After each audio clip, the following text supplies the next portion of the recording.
Rosa became obsessed with films after watching Back to the Future at the age of 8, and subsequently decided she wanted to be a movie director.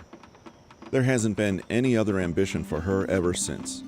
She always kept her goal of directing in mind, even though for the next 20 years, she never made any concrete steps toward it other than to be an avid movie watcher. Her knowledge of arcane movie trivia was second to none. Whatever hours she didn't spend watching films, she spent on the internet and in history books reading about them. If she could have gone on the trivia television show Jeopardy, she would have been a long-running champion. Rosa had read multiple biographies of all her favorite directors: Spielberg, Kurosawa, Fellini, Miyazaki, and more.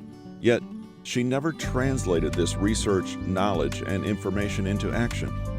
She had a fairly expensive video camera that she kept confined to her closet, as well as an archive of film editing software that she had only used a handful of times. They were all too intimidating and confusing.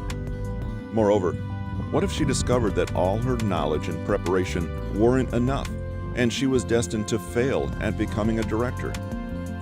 It was easy to take the path of least resistance and remain in inaction. At least learning about Fellini and Miyazaki's favorite films made her feel productive to some degree, even if she was avoiding the elephant in the room.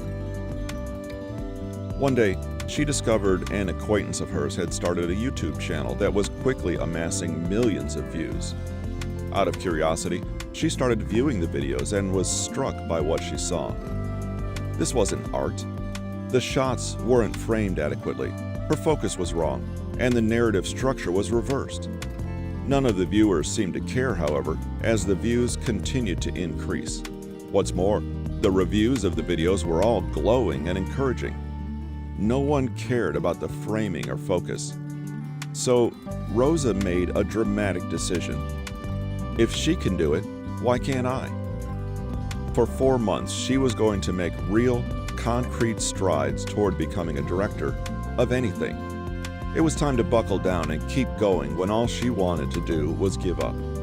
No more retreating to her comfort zone. She was going to translate her dreams into reality through sheer willpower and self-discipline. She already had the knowledge. It was just time to put it into action.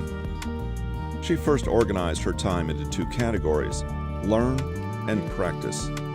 During learn time, Rosa methodically studied how to write a script, assemble a plot, and what methods renowned directors used to get the shots they wanted. During practice time, she experimented with different shots and angles, wrote a few scenes, and changed perspectives and storylines to see which ones worked the best. No more was she spending hours watching commentary of old movies she'd seen hundreds of times before, and no more was she letting her equipment gather dust in the closet for fear of not being able to use it correctly.